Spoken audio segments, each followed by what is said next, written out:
जय जय महाराष्ट्र माझा. खरं तर ह्या गाण्याने आज प्रत्येक मराठी माणसाच्या मनावरती राज्य केलेलं आहे.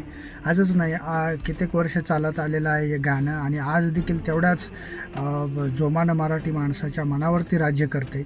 खरं तर या गाण्यामुळे एक भारताचा इतिहास आठवला. या भारतावरती जर कोणी राज्य केलं असेल तर ते म्हणजे बाहेरच्या लोकांनी.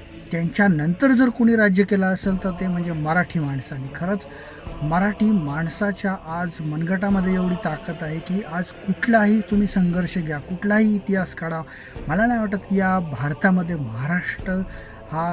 महाराष्ट्राचा कोणी हात धरू शकत. कारण मराठी माणसं जर एखाद्या माणसाने जर ठरवलं, प्रत्येक मराठी माणसाने जर ठरवलं तर आपण खरंच काहीही करू शकतो. कुठलाही इतिहास घ्या तुम्ही, आज मराठी माणसांचीच शूरगाथा आहे. त्यामुळं म्हणतो महाराष्ट्रातल्या प्रत्येक मराठी माणसांनी स्वतःला कमी लेखू नका.